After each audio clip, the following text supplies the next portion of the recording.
Going live. Okay. Hello, we think we fixed it, but we don't know what happened. We fixed a problem. Can you see us?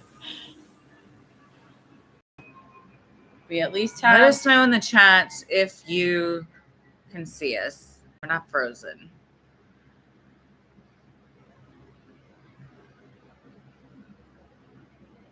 Oh, wait. Am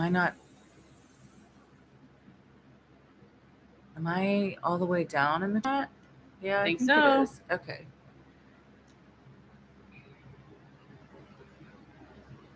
I think we're live. Hello. Yeah, I was just waiting for someone to confirm that they Let me check on my phone. Can see us. Can you look on your phone, babe? Okay. I think we're good. Will you just look on your phone, though, when you get in there? Hooray! They can see us. Okay, cool. Thank you, babe. Hooray!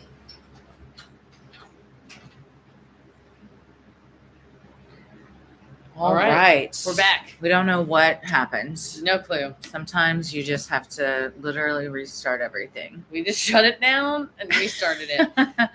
All right. Well, we last left off that our defendant in the case, Karen, was behind the wheel of her Lexus in the driveway of her boyfriend, John O'Keefe's sort of friend, Jennifer McCabe's sister and brother-in-law's house. Correct. Yes. Okay. Yeah. And they're sort of confused on whether or not it's like an open party to everyone, because it is a bit intimate to go to like somebody's house that you're not. They're also everybody's shit-faced. Yes. So her story is he was the plan was for him to like go inside, make sure that it was like cool that they were going to be there, and then text her and let her know. So her story is he went up to the door. She saw him open the door and like poke his head in. And then she looked down at her phone. And then the next time she looked up, he was gone. Yes. So assuming he went into the home. Yeah. The home also has a couple steps to get in and then some steps to go down into the basement. Yeah. Which is relevant to the forensic evidence of his phone, John's phone. So correct. Forensically, it appears he went in. His phone also, did it connect to some Wi-Fi in the house, or? That was her phone later to his house. Cool. So. But everyone else inside the house, they say he never came in the house that night. And the reason they say that is because he was found beaten to death on the front lawn of this house at 6 a.m. the next morning. Yes. The Commonwealth and all of the people at the house pushed the narrative that Karen Reed backed up into him with her car and caused such damage that caused his death, when by all accounts he had looked like he had the shit beaten out of him. His right arm was like covered in dog bite marks and scratches, and from like neck down and torso and legs, no damage. Like, no, you would if you got hit by a car. Especially a large SUV like hers. Yeah, going like they alleged 26 miles per hour, which nobody heard any like tire screeching or anything. If you're gunning it so fast in reverse that you're going 26 miles an hour, that's going to cause a lot of noise. Yes, and so nobody around heard anything. And not unsurprisingly, the neighbors who were affiliated with law enforcement, worked in law enforcement, or was just neighbors of law enforcement, none of their Ring cameras had footage available for that night. No. For whatever reason. Yeah, somehow it all seemed to glitch on the same night, or nobody had their cameras on. But what the defense alleged, and what I believe happened, is that the homeowner, Brian Albert, his nephew, Colin Albert, and now after the defense rested in closing, I was like, I think Higgins was more involved in this than I originally thought, because they didn't even really say it was Colin and Brian. Okay. The defense alleges it was Higgins, who was sending the flirty text back and forth with Karen. Yes. earlier in the night when this happened. But whoever it was, they beat the shit out of him, and then their German Shepherd jumped in and started to also attack him. Yes. And then they put his body outside while still alive to essentially freeze to death. Yes. And I think this is speculation, what I think they originally were going to say until Karen became a patsy was that he got hit by a snowplow. Yeah, I was thinking that, or that they were going to try to blame her and say, you sped off, he was out walking and fell and hit his head or got hit by a snowplow. If you hadn't have left him, we didn't even know he was out there. Well, I don't even think she was going to be involved in the story until when he didn't come home that night after. Well, so from Karen's perspective, he goes in the house. She's sitting there. Like, the minutes are ticking by. He is not texting her. She's texting him, calling him. He's not answering. And she's getting increasingly more irritated and pissed off. She also, like months ago, she thought he had cheated on her. So, like, some stuff about that was coming up in these heated voicemails. But she clearly went home pissed off that he wasn't there yet, fell asleep, hours later woke up and was panicked because she realized he still hadn't come home and had not called her back, and he would never do that because of his niece and nephew needing him in the morning. And so she woke up the niece, who was friends with Jen McCabe's daughter, asked for the phone number because that was kind of like the only connection she knew to the group, and called her and then called another one of their friends, and the three of them drove around to look for John. She didn't remember going to the McAlberts. She only remembered leaving the waterfall. And Jen was like, oh, well, you came over to Brian's house. I saw you pull up into the driveway. So she's like, oh, okay. So they drive over to the house, and immediately Karen sees his body there, and somehow Jen, who's in the passenger seat, just like didn't see it, and they used that against Karen, like she knew it was going to be there because she left him to die. She ran straight to it, but really they left him to die. A fellow police officer and Jen McCabe then orchestrated this entire narrative. But when Karen saw him there, she exclaimed, did I hit him? Could I have hit him? Because she's panicked that, like, she was blackout drunk, and like, you know, that would also cross my mind if I were her. Yeah. But Jen then took that opportunity to be like, oh, instead of that snowplow story we'd all concocted, look what just presented itself. Karen thinks that she could have hit him, and we can just, and it's like paint the narrative, that this happened.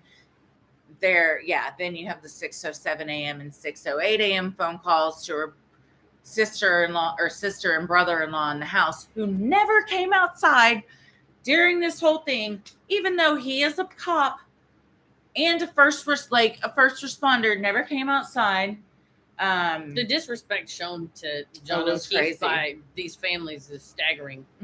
Truly. By the way, it sucks that his family thinks that she did it.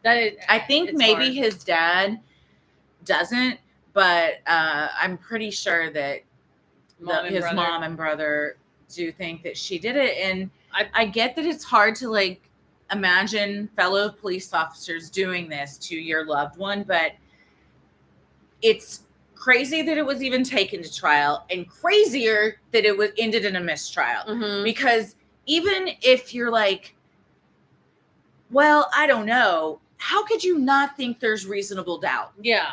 And multiple jurors apparently thought that the Commonwealth proved their case beyond a reasonable doubt, and that's just like factually wrong. Yeah. Well, we'll get to that. Before that, I went ahead and put a chart in the chat. I pinned the comment so you can hopefully follow along, because someone's like, there's a lot of players in this. There are so many players. Yeah, in and then the other live maybe- we did, we had we kind of broke that all down Yes. even more too. So essentially, the police show up, and the special SERT, the Special Emergency Response Team, shows up and are sort of ham-fisting the crime scene, blowing it with a snowblower, scooping up some crime scene matter in Solo cups, putting it in a shop and save bag or whatever. Yeah, it was real loose. Yes, and then, and also has to be noted, there was no pieces of tail light from any kind of vehicle found at that time, or the victim's shoe. Like, no evidence was found of anything, yes, except some broken glass from like a drinking glass. So that's why I think they were going to paint the narrative that because he had been seen on camera leaving, or they alleged that he left the bar with like a drink in his hand. So I think they're like, we're going to say he was like, walked outside with his drink in his hand and like passed out maybe and got hit by a snowplow or something. Yeah, that sounds right. Well, I mean, that sounds plausible, I will say. Yeah.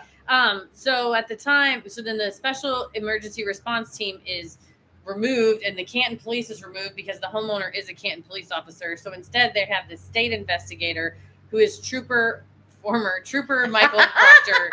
As of today, former. Yeah. So Trooper Michael Proctor, his wife was friends with the homeowner, the female homeowner. They're all connected. They're all connected. They had babysat each other's kids. Everybody's gone to weddings, yada, yada, yada. So you should recuse yourself, right? That's a clear conflict of interest. He does not. He, in fact, sort of doctors reports to make it sound like they've only just met. Like, after formal introductions, began interview of witness. But in fact, he did not disclose how close the relationship was, and in fact, downplayed it quite a bit. Yes. And was also in a couple of group chats with fellow officers and some friends from high school, talking openly about the case, sort of saying, I'm going to pin it on this bitch. We're going to make sure the charges stick. He called her the R word. He called her the C word. He said he was going through her phone and hadn't found any nudes yet. Yes. It was inappropriate. So unprofessional, especially given the fact that they're all framing her. Yes. Like, that's what's even crazier is like, you know she didn't do this, and you're like going so hard to paint this narrative. But he kept saying, I'm going to make sure it sticks. Don't worry. I'll make sure the case sticks, kind of thing. Yeah. And that the homeowner isn't going to catch anything from this because he's a fellow cop. Yes. Like, it was, I mean, in writing, you can't argue with it, but they would look straight at that jury and be like, I don't know who texted that. Like, just Thank you, Amy. Gaslight the shit out of everybody with just a straight face, because they believe it. Yeah. So or they don't. They're trying to. I think they're just pushing it. They're pushing this narrative, but it's what's so sad is like, or crazy rather, is there were like 12 people there, and they're all sticking to this story. And then also everyone involved that was in law enforcement that like also knows this is a cover up. It goes deep, which is why Michael Proctor, as of today, has apparently been relieved of duty. Well, none of this was really readily apparent to Karen Reed until she's realizing she's getting framed. So she hires Alan Jackson, not the Chattahoochee singer. I bet he could sing Chattahoochee. He's from Texas, apparently. He said it in the press conference. Really? Yeah, he said something like, we ain't out of fight yet, or something like that. I was like, okay, bring it out. But he is a digital forensics criminal defense expert. Hot. And they bring in, he's a great orator. Just that title is hot, though. Oh, yeah.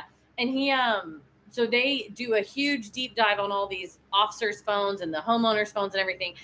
And scraping it, they find deep hidden within the data a incriminating Google search, correct? Yes, at 2:27 a.m. from Jen McCabe's phone, costs long to die in cold, was irrefutable evidence. Yes. Like, they had like the multiple experts from wherever that are like, this happened from this phone. Yes. Somebody Googled it. I don't know if it was you, but someone did at this time. Yeah.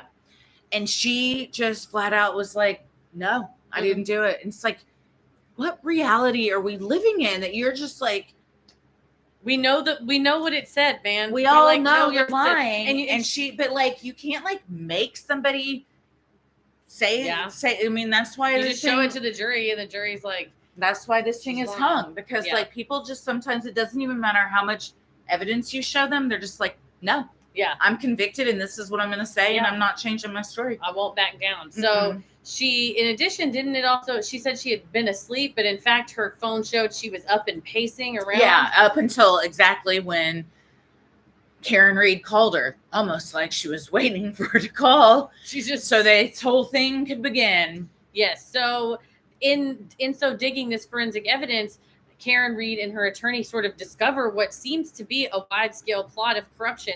They send what they have to the FBI, as they should. Like, if you have evidence of a crime, especially as an attorney, I feel like I would have to turn that over. I think that's like your duty, isn't it? You're supposed to uphold and defend the Constitution. What's left of it. I just opened Parrish's door today and I go, this whole America thing, it's dunzo, man. It's dunzo. He's like, what? And I was like, dunzo. He's like, what does that mean? I go, I bought a bunch of seeds and some water filters because we're going to have to start growing our own food. Anyway, they take the data that they've dug up on what are active, like patrolling the streets cops that you're finding out are lying on this lady, and send it to the FBI. And here's the thing. The FBI doesn't just run to your house if you call them. Like, trust me. I've tried. I made a couple of reports myself, and I'm still waiting to hear back. But for real, like, they're very busy. But if you found, credible digital evidence of a wide-scale corruption ring within a police department, and you're only handed what this defense attorney is able to scrape up for you, and then you just go, I'm going to look into that, beep, boop, beep, boop, beep, and you get way more evidence, which is exactly what happened. So as the criminal case against Karen Reed is proceeding, they're trying to pin her with basically like intoxication, manslaughter, but up the charges as if she knew what she did and still left the scene. Along with lesser included. Yes. Yeah, I think she originally wasn't she arrested for involuntary, then it got up to like second degree or something. Yes. Which was, they were pushing. Yeah, and also the judge is biased as fuck as well. Right. So along the way of this investigation, the Canton police just happened to drive by the homeowner's house and go, did you know, I just looked over and I happened to see this taillight glass that is the exact match to Karen Reed's car and happens to have John O'Keefe's DNA in it. I just saw it when I was driving by. Yeah, and it wasn't found when the everything was investigated, and it had freshly snowed then.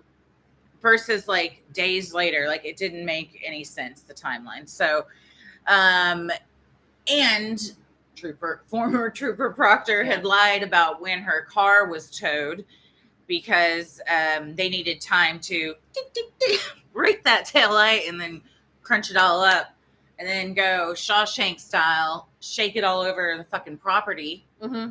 Which is where it was found conveniently. By along with the victim's shoe. And then, so this is all going on. They're sort of fighting the case, but then you get word that the FBI is investigating.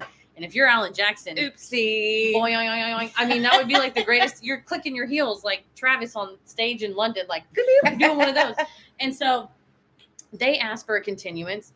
The district attorney's office, or, the Commonwealth says, yeah, we'll agree. We should probably just wait and see how this whole FBI thing pans out. And the judge was like, nah, dog, we're going forward, moving onward. But the Commonwealth also wanted to. That's what I'm saying. The Commonwealth said, so I don't really understand. I think your theory is the only one that makes sense, that she wanted the fame of being the one to cover this. And it's like, it'll probably be a mistrial. Fuck it. Yeah. So they went forward despite having this parallel FBI investigation.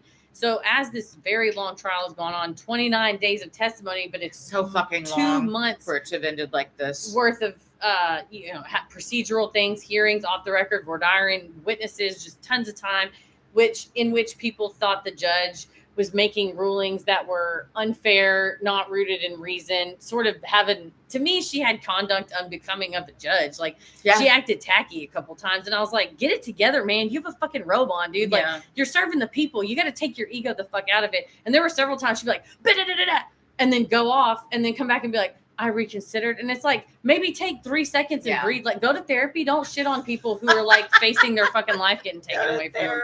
Good God. I mean, I do, because I'm impulsive as hell. So like, and you're trying to wear that robe. Exactly. So for all, everybody's like, oh, she's not that bad of a judge, whatever. There are far worse judges out there, but I will also say she's got stuff to work better on, too. Truly. So, like but also, I thought she should have recused herself as well, because she also knew him somehow. She knew one of the witnesses, or knew maybe it was Trooper Proctor. Yeah, she had a familial kind of connection with. I don't remember, but the defense asked her to recuse herself, and she just said no. I don't think it's a conflict. So that's what you're going up against. Yeah, you already know. And it was an uphill battle from the start. What's up, Victoria? So Judge Victoria. Christie should have been over this case, but so this whole long trial. I would have said right away, y'all were framing her. No, all of you go to jail, and she gets to go home. It's a motion for a directed verdict they made at the end. We don't need a jury. I saved everybody some time and money. Let's just go. Mm-hmm. So the trial is going on, and the FBI investigation uncovers, by virtue of them hiring their own outside experts who are experts in biomechanics, the motion of bodies, and they determined that John O'Keefe's injuries pretty much scientifically can't be caused by a car. That they absolutely track what happens to a face when it is hit and a head hits the back, that the shredding of his arms, a person who is like a dog bite expert, yes, they exist. There's entire doctors. Some people go to law school and medical school just so they could go be expert witnesses, or they'll go to nursing school and law school. Tryhards. Wait, I have overachievers. Truly, I have to also insert here though that crash daddies, for some reason, the McAlberts just happened to rehome their fucking dog like 9 days after this incident, and won't tell anybody where it is. Yeah. They just say she's fine. Yeah. She's been rehomed. The family dog of like 6 years. No, and that is very suspicious. And then they're like, yeah, where is she? And it's like, we'll never tell. I don't think she's with us any longer. No, I don't think so either. Kelso said, I'm suspicious of forensic experts. I would agree with that. However, in this case, why are you immediately suspicious of them? Anytime an expert is hired by one side or the other, they're going to come out on that side. Yeah. However, the reason why the crash daddies, as people are apparently calling them, were above and beyond shredded the Commonwealth's case, in my opinion, is because the FBI hired them to find the truth. The FBI did not say, we're here for the defense or we're here for the Commonwealth. The FBI is like, can you tell us what the fuck happens so we know if people frame somebody? And these guys were like, unbiased. Let's just, stop designing the hockey rink that prevents like skaters from like getting like injured when playing hockey, and we'll go and investigate this. So I think that makes them a more credible witness than one that's been hired by either side and paid. Yeah, for sure. But for something like digital phone forensics, to me, there's not an argument. Like, people that code them can tell you this means this. Yeah. And they can be like, well, we disagree and think it's a shadow program. It's like, well, that's fine. Thinking one hand, shit in the other. But like, that's what happened. She Googled Hostline to Dying Cold at 2:27 a.m. Yeah. Then she just so happened at like 6:08 a.m. she Googled how long to die in CIKD, or Hostline to Die in CIKD. She thought it would override the original search, but she misspelled for a second fucking time one of the words, so it wasn't the same search, so it showed up as a new one. And then she tried it again right after that. And like all of this evidence is there. And I just don't understand how anyone looks at that and says, no, I still think that Karen Reed backed her car into him and hit him. How can you possibly? The missing dog, they have an expert that was like, no, those are dog bites. Like the car didn't. A large dog, large dog, which would be a German Shepherd in this case. Mm-hmm. Oh, also, was, quote, not good with strangers? No. In fact, at some point, like before that in the night, it was even said like Brian Albert was with the dog because the dog doesn't do well with strangers. Yeah. And like John O'Keefe and Colin Albert, the little 18-year-old shithead, the nephew of the homeowner, had beef with him and was also there. And so like he just, what's crazy to me is like, I keep thinking like, what if she'd gone in with him? Yeah, dude. Because some people think, and this is just a theory, they didn't prove this or anything, but that Higgins kind of like, that he was kind of lured there. And then because one of the people at the party said everyone was like hanging out in the kitchen. And then multiple people there agreed that at some point Higgins and Albert left with the dog and just nobody, they just like left. Okay. So and his John O'Keefe's Apple Watch shows him going in and down a flight of stairs, which is where the basement would be. Again, if he was like, you know, if Higgins said something like, hey, Karen's been sending me these texts, like what? Yeah. Or like, yeah, you know, ooh, you're like, I'm going to bang your lady. Or whatever, you know, Colin mouths off. Yeah. It's like almost immediately when he got there, I think a fight ensued. And I'm not saying that I think they meant to kill him, but I'm not saying that they may not have intended to kill him when they started the fight, but they sure as shit put him outside while he was alive to die in the cold. So they straight up murdered him, and knowingly. Allegedly. Like, yeah. That's your opinion based on the evidence at hand. And I think, honestly, if I was on this jury, 100% not guilty. I think that will be the evidence that, again, it's from the FBI. Like, you can control your little local PD. You maybe even can have a friend in the state office. But when you have like a total outside agency coming in that doesn't know you or give a fuck about you, and in fact they get rewarded for busting up shit like this, then you have no chance. And if Karen Reed's people could find stuff, I think that the feds can find a lot more. Yeah, she has very good attorneys, which is another whole thing in this case. Is she's, you know, very privileged to be able to have these attorneys, and most people can't, and therefore would have just been falsely accused and convicted and pressured into maybe a confession settling, whatever, pleading out, but definitely wouldn't have had, you know, the money to have an expert to find that data of all the deleted phone calls and searches from Jen McCabe's phone. They also all got new phones. One of them, fucking Higgins, threw his in the trash can at a military base. Like so extra. I just needed to get rid of my phone. And it's like, what was on that phone? Ohio Pom Mom said that Brian slipped up and said the dog was in the basement. And that apparently Rostrick said a clip that was not shown at trial, they were at the waterfall. Higgins was angrily waving John to come to him, and he's being held back. So maybe Higgins and John were because of the texting with Karen or something. I thought I haven't seen that footage and I didn't hear that, but I do remember somebody but I thought it was Lally that said that he like motioned him over to be like, hey, you're coming back to the party, right? But it was like a friendly thing, not a fighting thing. Oh, I don't know. Maybe it could be interpreted. I don't know. Lilius asked, wasn't he, I'm guessing John, going to turn Colin in for drug distribution? I've heard that too. I'm not sure. I don't think they introduced anything like that at trial. But that would be something that would further go to point to any type of motive if you could find evidence of something like that. But I have not heard anything concrete on that. But so what happens is we have this long trial where the case is trying to push this narrative, including very salacious testimony from Trooper Proctor reading out him calling Karen these terrible words. See you next Tuesday. Essentially on the stand being like, and then I did this malfeasance and this other malfeasance and this other malfeasance, but I don't think any of it was wrong. And that's why I didn't tell anyone. Yeah, it's not a good look. And he was, let me Google it. I saw from Emily D. Baker on my Law Nerd notification that he has been let go, but I haven't someone in the chat said that he's relieved of his current duty and will kind of be moved around until he will get finally fired.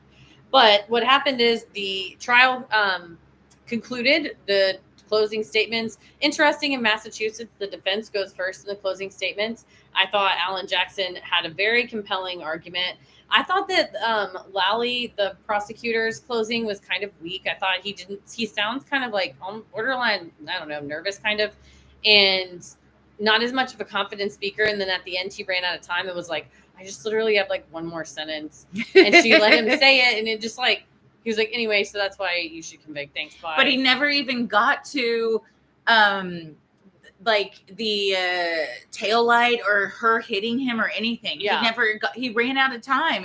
He also, in his closing statement, materially misrepresented the testimony of one of the witnesses who was like, and then his arm was like this. And he's like, he never said his arm was like this. And someone on TikTok literally just like showed Lally saying, that witness never said that. Cut to the clip from court TV of the witness saying that. So I think this type of coverage and scrutiny is positive for the criminal justice system, that people are like, why are we allowed to have what we would call crooked judges? I don't know, at least unprofessional acting at times judges, perhaps somewhat biased judges.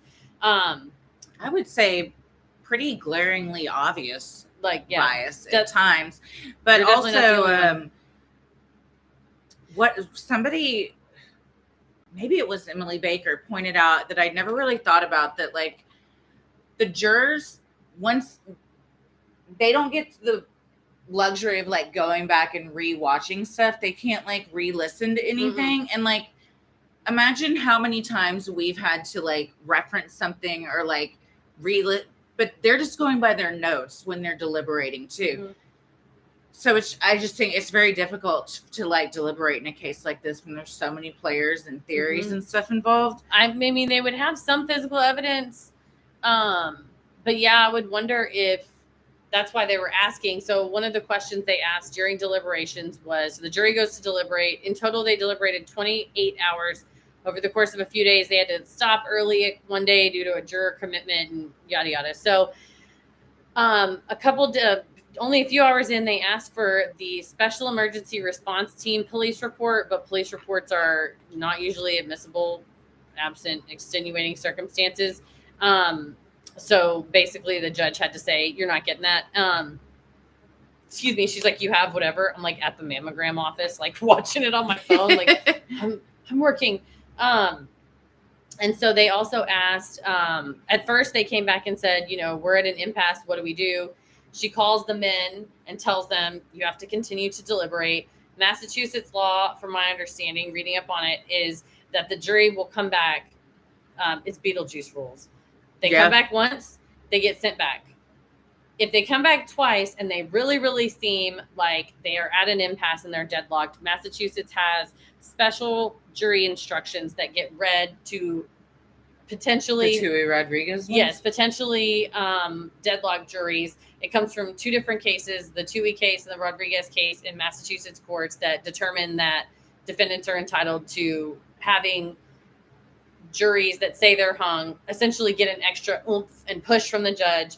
But on the other hand, you don't want them to push to convict, but you also want to make sure that they truly are considering all the evidence. So she did come back and read those instructions today. So she had them on Friday. They didn't come back and say we're deadlocked again on Friday. They just left, for the end of the day. And she did tell them, take the weekend, clear your head, really try to come back Monday and get with it. And by like 10 our time, so 11 a.m. their time, they wrote a very eloquent note, almost to the point that like, I'm like, was somebody a lawyer or did somebody Google what you're supposed to say? Because it was very specifically worded to get them to read Tui Rodriguez. It's like they kind of almost knew what to say. I'm not saying they did. Or I was also thinking maybe on like the jury instructions, they kind of almost just took certain phrases that were used in that. And the jury charge that they got didn't have any of the like hopelessly deadlocked or like we've fully considered all the evidence. Like that stuff comes out of like the case law. So I was like, don't Google that. But maybe one of them, somebody was a lawyer. But yeah, so they were able to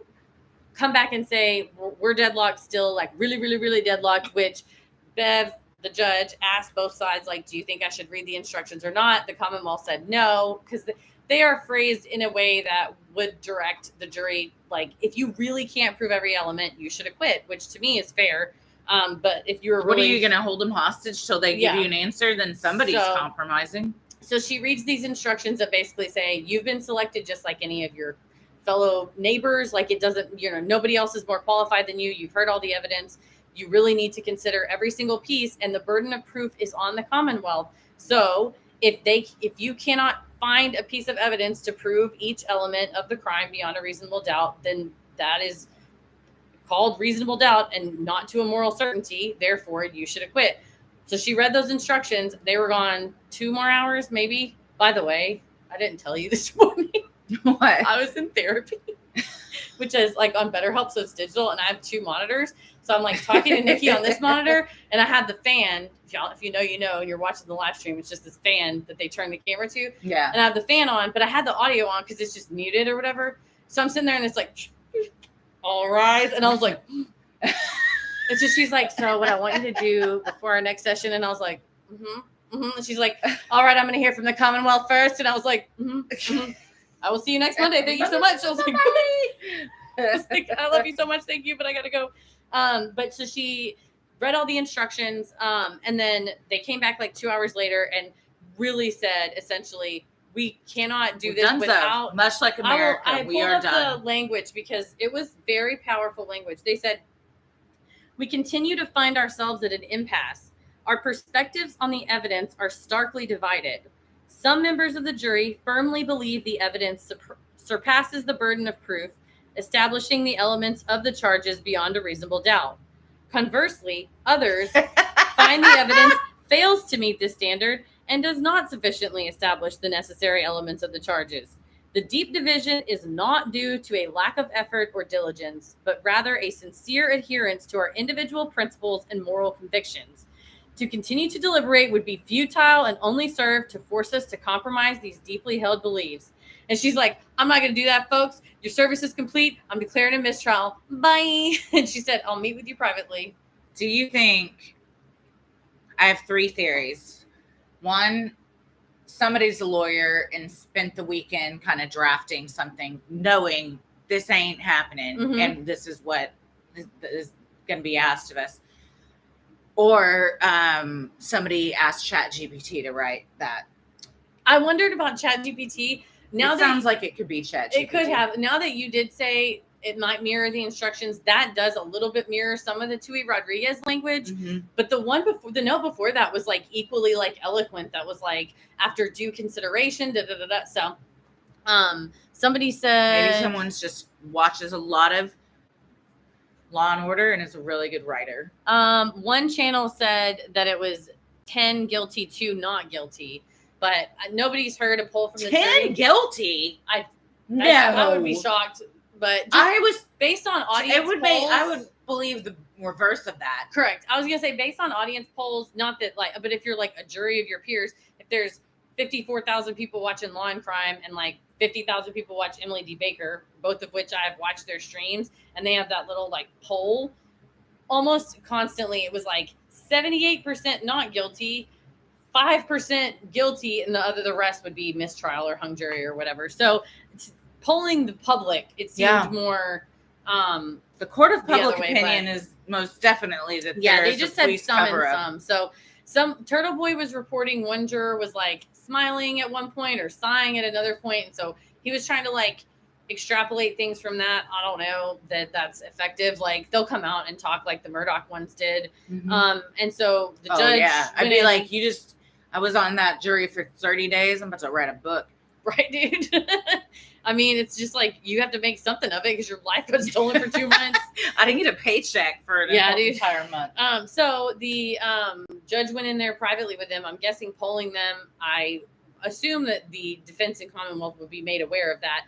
As of like right after the trial, the Commonwealth came out with a statement and said, we intend to retry this case. And then like 5 hours later, it was announced that the lead investigator was relieved of duties, and the person relieving him of duties specifically cited, quote, the amount of misconduct that came out in his testimony. So to me, if you're a prosecutor, you cannot put Trooper Proctor back on the stand. Oh no. Question 1 is like, so what's your job now? And if it's anything but state police, and it's like, what was your job during this case? And then you're like, state police, and why don't you work there anymore? Tell the jury why you work there anymore. And then that just opens the door to how. What's your favorite day of the week, Trooper Proctor? And he's like, I'll see you next Tuesday. Yeah, we're gonna take Monday off, so the jury's dismissed until Tuesday. See you next Tuesday, Trooper Proctor. Yeah. Yeah. Which seems like, can they go back and just be like, fuck it, never mind? We don't wanna do it No, I mean, I anymore. think they should, honestly. Well, they should do that. What they should do, so she already scheduled a status conference on July 22nd at 2 p.m. begrudgingly, like she was she was like, so mad. I know everybody's got vacations. I'm like, this lady's on trial for the murder of her boyfriend. She just You're spent like, $2 million on this all got trial. vacations, so we're gonna have to work it around that. I mean, the good news is she is out on bond, so she doesn't. She's never been in jail. No, so she's not going back to jail anytime. I mean, soon. maybe for like, I don't know, after you get arrested and before, but she like bonded out immediately. Yeah. So it would be the same judge, the same lolly prosecutor. Does it have to be? I believe so, unless there's reason not to. I feel like there is. Well, you'd have to be the defendant asking for that, which is a dangerous move, because if you really push it and say, I think we got to get rid of her, and then you don't get rid of her, sort of a little bit of animosity. She's supposed to be unbiased, but then again, she's supposed to be unbiased for this whole she first didn't trial. Get rid of her the 1st time, so Yeah, it'll be the same. But I feel like there's a lot more evidence to show like why this wouldn't be a good idea. Certainly, Right, and that's fresh set of to me eyes like might be a good idea. if they had had the FBI reports of those, again, neutral third-party experts from the FBI, I think they would have not moved forward. But it's my understanding that those reports weren't received until like weeks into the trial, which as a prosecutor is a real punch to the junk. Yeah. Because you got kneecapped. You're like, in my opinion, your case just got kneecapped, which is why the defense took like 2 days. I was also thinking that, Ilias, where are you going to find a jury that hasn't seen a million fucking TikToks about this? To have a huge jury pool. Like huge. You're going 500, probably 700 people. I don't know how many they call for Murdoch. Yeah. Because Murdoch was like, but then more in the news. I don't know. There was like documentaries about might Murdoch have been before rude. his trial. So what were you going to say? Oh, it might have been rude. Never mind. I was just going to say,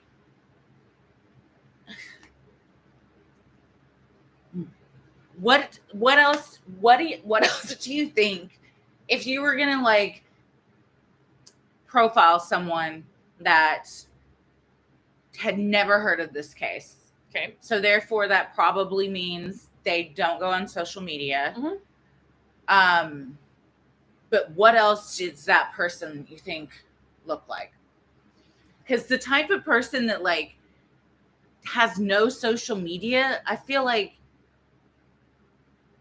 I don't know. I feel I have a type of way about juries, period. I just think it's a crazy concept. Yeah, it's bananas that they're like, do you remember how we used to settle things in 1777? We do it the same way in 2024. It's like people that have no Alexander Hamilton style. No, like, I mean, and I'm not like, I've been on a jury.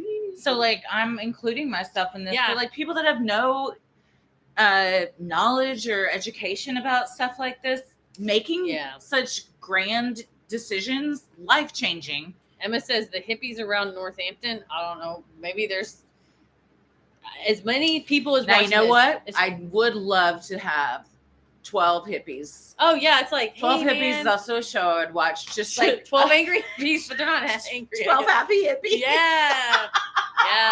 The whole jury is just like, listen, it's 12 angry men but 12 happy hippies. They're like, I'm gonna absorb the aura of this testimony.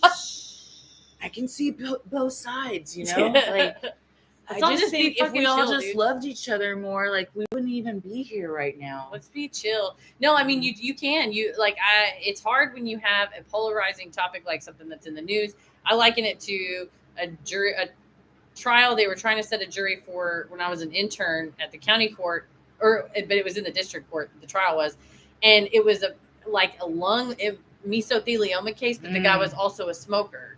but the type of cancer you have is mesothelioma. So it's like you would have to not be biased against smokers. And so they called like 300 people because literally one of the things was like, how many people here think that if you smoke and you get lung cancer, you kind of were asking for it? And like, let me just say, the amount of people that raised their hand was like a lot. And so literally it's like, do. So something like that, you'd be like, how many of you have heard of this case? Did you follow it? You'd have to kind of poke around and question how much I'm not they getting knew. selected for this jury. No. But you have people too that are just like, I don't know. I had a baby at that time, so I wasn't sleep. Although if you had a baby, you might be binging it, or like I was working 3 jobs. I didn't have time to listen to anything. But like, what if you took the people that knew the most about the case? Yeah, right. Then you've got like people that have just like been doing nothing but consuming this, and they know a lot, and they probably like I'm a lawyer. Can compare. I feel like, what if you're just a virtual juror? That would be web sleuth virtual Someone juror. Earlier was like, can you imagine your fate is, oh, hey, welcome. Yes, I'm a lawyer. It's licensed in Texas, not Massachusetts. And I'm not your lawyer, or really anybody's.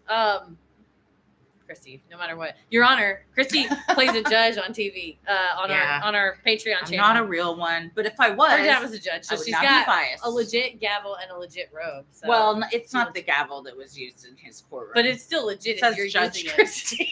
Your what if it father-in-law was gave you though, that and stuff? it was like this like time traveling artifact? If you have one of his gavels, you could get like a plaque. Aaron could do like a plaque on it. The one true judge, Christy. I agree. Thank you. Auntie Beth should join the Patreon that she see how a real judge does it.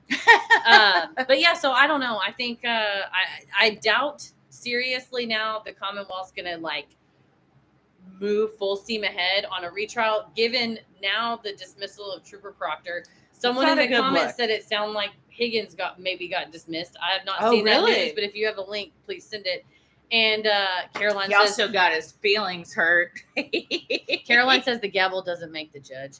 Nice. Yeah, there's a 7-day free trial on Patreon. I should get a back tattoo that says that. The gavel. It's like only Christy can judge me, and it's like the double gavels. Yeah.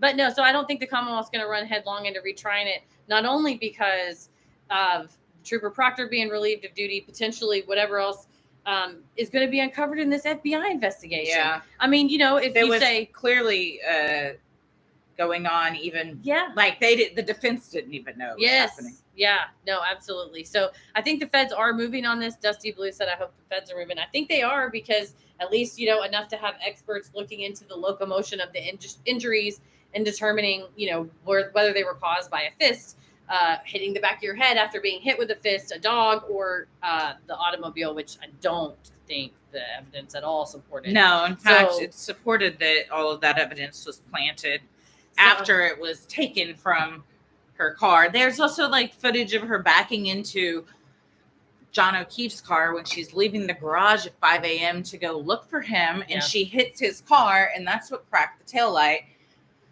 And then that coupled with her showing up and saying, did I hit him? Did I hit him? Like, could I have hit him? Yeah.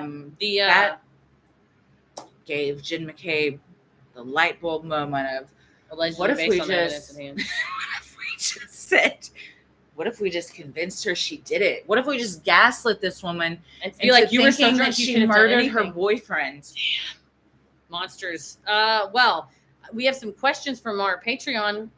They left them in the comments, so I'm going to read them here. Rebecca Miller asked, why was the investigation so botched?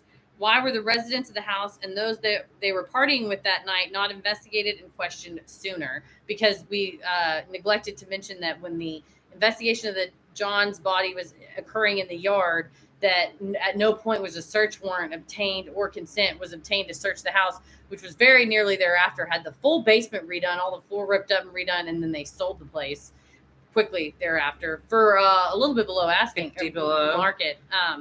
So his brother also just happened to get his pool filled in with concrete. Yeah. So God knows. Why do you need to do that? I don't know. Why? Maybe you dumped a bunch of bloody flooring and your dog in it, and then you had to say, That's a thing that one could do if one had a pool that was being filled with concrete. That would is be a possible. thing somebody could do. Rebecca, but my answer would be, why was it so botched? It, to me, especially with the release of Trooper Proctor today, further bolsters the theory that there was some impropriety in relationship Corruption and a cover is up what I would corruption. say. Yeah, for sure. And then, that for the same reason, they did not question those folks. Haley said, insert Ben Affleck smoking meme after all the news. Just like, in fact, when they did interview them, it was not recorded and it was done in the comfort of their own homes. Correct, yes. And they were able to provide screenshots instead of their entire phone to be searched by the police. But yeah, so the update news today is that Michael Proctor, after calling her a whack job C-word, was relieved of his duties. What a headline to be written about you. Yep. He'll be transferred. Deserves every bit of it. He's going to be transferred out of the State Police Detectives Unit that's assigned to the Norfolk County District Attorney's Office effective July 7th. The delay is Happy required. 4th. Right. The delay is required by the troopers' collective bargaining agreements. They can't fire him immediately. He's got seven days. In what could happen in that time that says, okay, we'll keep you? Immediately, he's no longer allowed to work cases or function as a trooper, but essentially he'll get paid for another week at his job because of the labor bargaining. But he's not coming back. No, it doesn't appear so. Colonel John Mon, come on now. I'm sorry, John Mon Jr. So somebody was like, yeah, it sucked my whole life. Now my kids got to deal with it. So John Mon Jr. said in a statement, quote, this follows a previous decision to open an internal affairs investigation after information about, this is what is key for the Commonwealth's case getting just kicked right in the nuts. He says information about, quote, serious misconduct emerged in testimony at the trial. So you just have his boss being like, we're firing him for misconduct. That taints him so much as a witness. Like, how do you even proceed? And the John Mon says, our focus remains on delivering the highest level of services with professionalism and integrity. Stop laughing at my name. I'm John Mon. So Proctor admitted he, quote, dehumanized her in text messages and confirmed that he called her the R word and made fun of her for having Crohn's disease and having bathroom issues, which as a fellow diarrhea galley, he could go fuck himself. He said, I'm not proud of him. Well, be proud of your new job, buddy. He's only upset because he got caught. He doesn't have any remorse, genuine remorse. Yeah, and this is what I think. I can't imagine somebody on the jury being like, that's fine, when one of the people that Trooper Proctor texted in the investigation said, oh, I'm sure the homeowner of the house will receive shit, which is what you said, and him saying, nope, homeowner is a Boston cop too. Like, nah, they're not going to get in trouble for this. Bye-bye. I've heard from just people since this that like are from there or live there that like they're like, yeah, it's just like known here that they do that cops are corrupt. Yeah, especially in Canton. So I mean, that's just what I've heard. I've never been. So if you're from there and love it, I'm sure there's great things about it too. No, anecdotally, some of the folks, I'll go to the Patreon Facebook group as well, because we had some folks discussing good stuff in there, including Casey is one of our patrons who is a criminal defense attorney in Massachusetts, in the area. Oh, very cool. So was weighing in, which we much appreciate. Yes. May I, let me go grab some water real quick. Go on now. But in the meantime, I'll catch up in the chat. Let's see what everybody's talking about. Well, Christy's, I think, may I have some more water in this? It's like a Yeti cup that looks like Whataburger. I don't just be drinking Whataburger all the time. I would, though. The line's always too long. What are we talking about in the chat? Oh, y'all want to see Petal? Here's the thing. She's great. Probably, there's a lot of benefits to being friends with Christy and Tommy. They're just amazing people. They're so kind. They're extremely funny. They're just like a hell of a lot of fun to be around with. Their kids are like the best kids. Like Simon was quoting Seinfeld today because he's got a kid's book about it. Like, excellent. And Kate, I love Kate. Me and Kate are like homies, but Petal the pig is incredible. Like, I can't even stress to you how incredible she is. Christy owns this pig and she's like over 100 pounds easy. And she's just like, She's a Juliana pig. She's like gray with black spots, and she doesn't care. So if we were to let her out, the stream would be destroyed. Christy's laptop, blammo, dunzo. This camera, gone. The flames that are around us, we have this candle went out, but we have a couple of little like torches to keep the heinous amount of mosquitoes away from us. The house would be caught on fire. She'd probably tempt them over because she's a force to be reckoned with. So that's why she's not currently on camera. But I will say I feel very lucky to get a front row seat to pedal time anytime I can get it. Like, especially if I'm just sitting here, I look straight out into Christy's backyard and there's a tree, and sometimes pedal just like, and I just look up and I'm like, there she is. And then she scratches her belly on like the rocks. It's incredible. It's incredible. She's incredible. We should all be like pedal turned down for nothing. Just like she sees where she wants to go. Are there obstacles in the way? I don't know that she can see them because the way Pig's eyes be like this. So perhaps it's inadvertent, but maybe that's a lesson we can also take from her, that we should just keep our eyes on the prize, whether through just how our snouts are or our own focus, and get to where we're going. I think that's the lesson. Yeah, you got to get a pedal cameo. We've done that before, and she recently, we were like, someone requested pedal, and so we did some other cameos and just had to wait for her to like, you can't be like, get over here and do this. Like, she likes to do things in her own time, so we just had to sit here and wait. And then when she walked up, we we're like, okay, get the camera, it's go time. Yeah, I had to look around for her. Is she out here? She was out here when I came over yesterday, and she was right at the door, and obviously you can't let her in the house. I mean, they do like sometimes, it's like weather dependent, but I am not authorized to let a pig in the house. Like, I'm not taking that responsibility on. So I just kind of came like out, and then I thought I was like just gonna like give her my hand to like meet. But then she snorted, and I just was like, I bow down to you. There will never be beef between us because I will always acquiesce. So I was just like, yes, ma'am. I came back to my egg, and I was like, I'm gonna sit over here, just be here.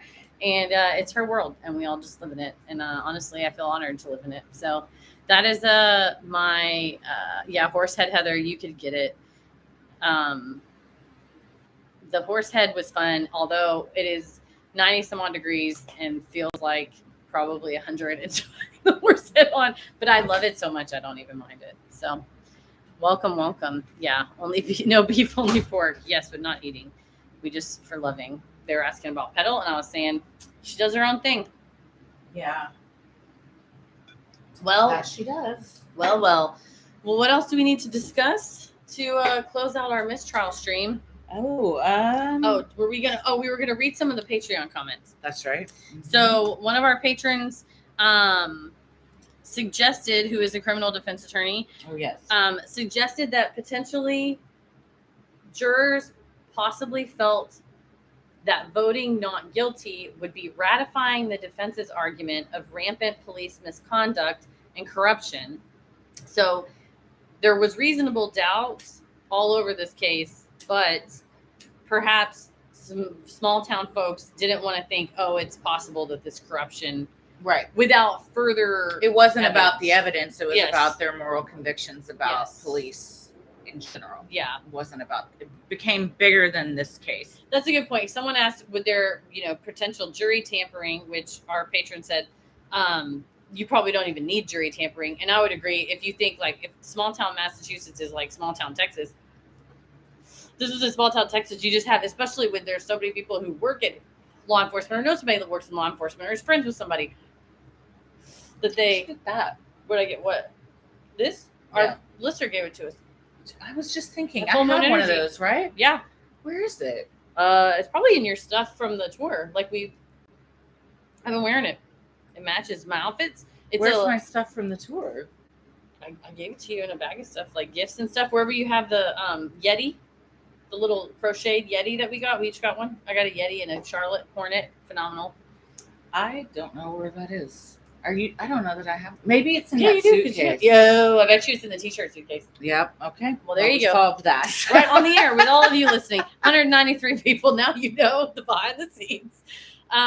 Christy owns the I merch was like, suitcase. I really own like the that. stage suitcase, so we divvy up our gifts. I love it. It's a phenomenal thing. She has an Etsy store. It's a guitar pick, right? I think I've got a picture of the mine's card. purple, which is really Yeah, it's very beautiful. But that's a good point though that Casey made in the Facebook group though, that like you wouldn't really, and it was kind of like what you were saying today, where like you wouldn't really even need to tamper or they'll threaten. Yeah, they already feel that way.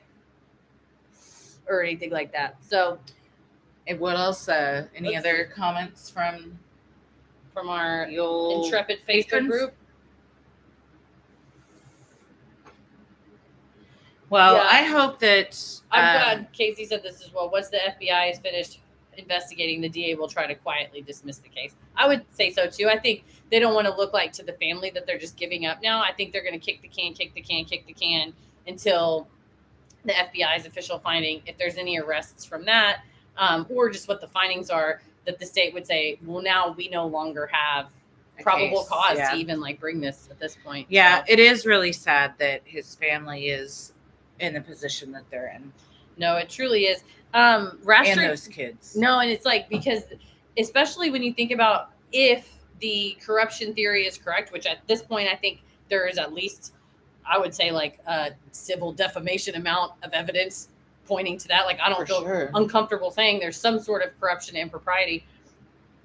That, like, when you have that going on, there's no telling, like, what else the FBI is going to uncover.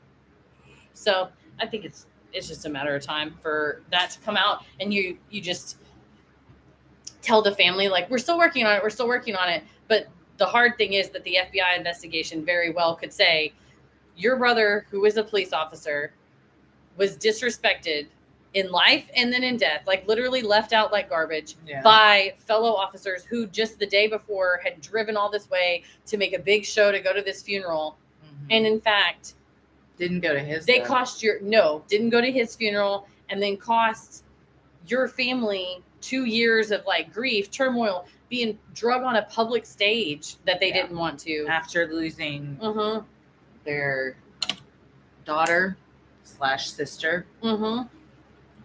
Yeah, now you've lost both children. Yeah, so just it's hard because you want to believe whatever you want to believe, and when other evidence comes out, I hope that it provides solace and comfort, because that's one of the hardest things about when we cover wrongful conviction cases. I think it would be the opposite. That they would be upset. I mean, they don't want to believe that the police could have done this, or I think they would be able to agree that, like, clearly they did. Yeah. But, so I don't know what would be presented to them that would make them change their mind, because it would then, like, you also have to come to terms with the fact that, like you said, his fellow officers, like, it's easier to be like, oh, a pissed off girlfriend did this. Yeah. Than the police department that, was supposed to have his back. Yeah, it does sort of make, it might make it even harder, in fact, too, to know that you've kind of been lied to. For sure. You're looking at the comments? I was trying to see, someone said that they did go to their funeral, but I was trying to find they did? Confirmation for that. I was like, when I heard they didn't, I was like, that seems like it would have been cause more of an uproar than if they just did, like Streisand effect type of thing. Yeah.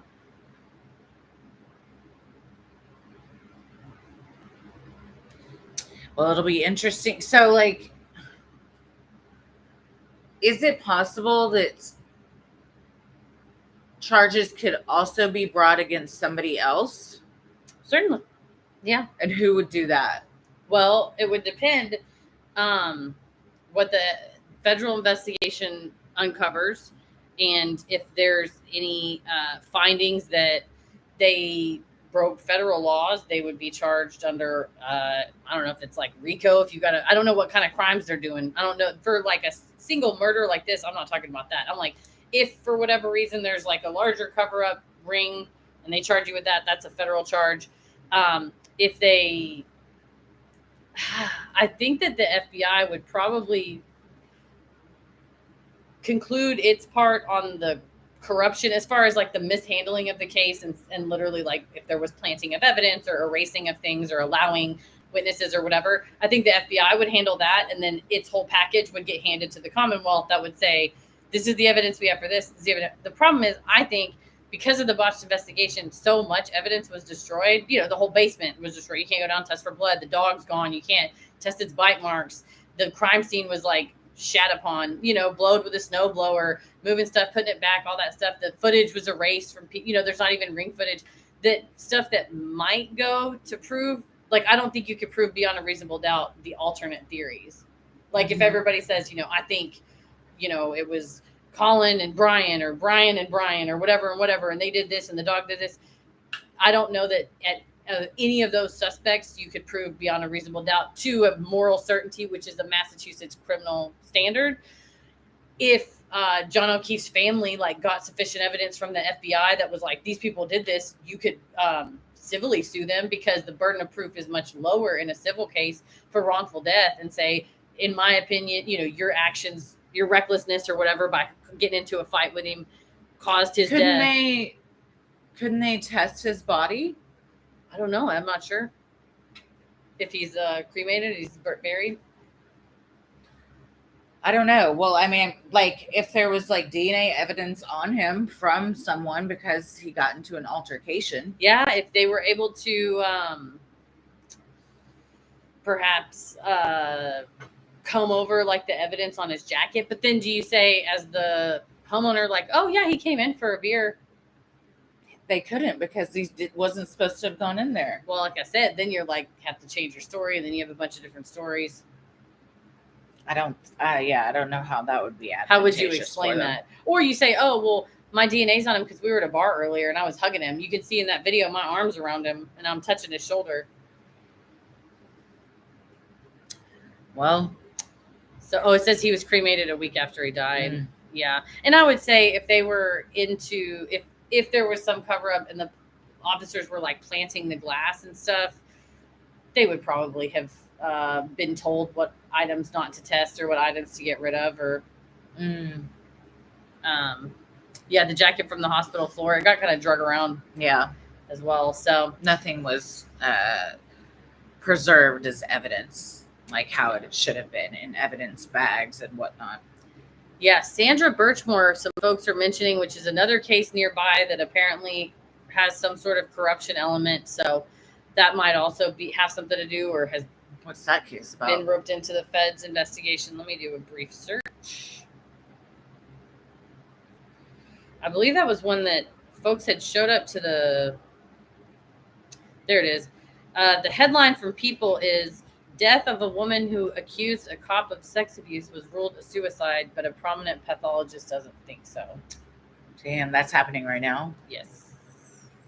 This is June 2024. Oh, yeah. In the same police department?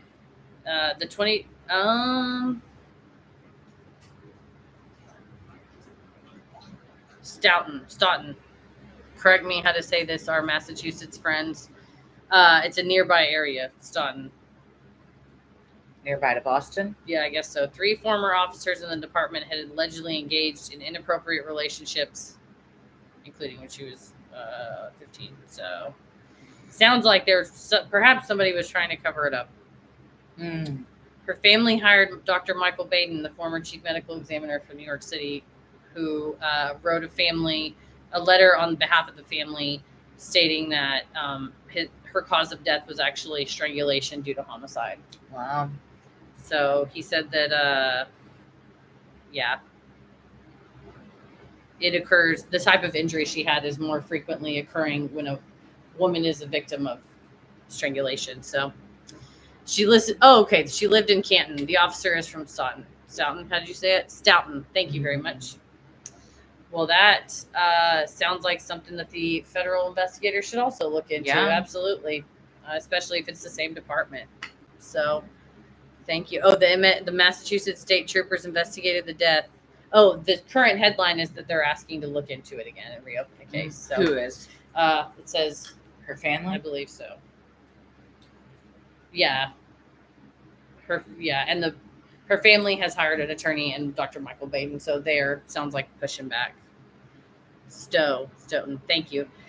Well, thank you all for being here with us Yeah. today. I think we covered our questions. We covered the mistrial, what might happen. I guess we'll all be watching on July 22nd at 2 p.m. when they're supposed to have their scheduling Mhm. conference.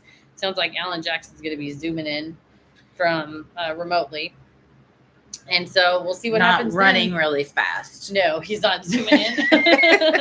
But yeah, we'll see what Alan happens. Jackson then. with the zoomies. Can Oh. you imagine? He's too cool and calm and collected, but Yeah. he can pop off. Yeah, He's intimidating. yeah, he was I like that when it's like No, he was great. way Yeah. down yonder on the Chattahoochee. Well, thank you all for being with us, and we'll stream again soon for something else. Yeah. Y'all be good. Bye. Bye.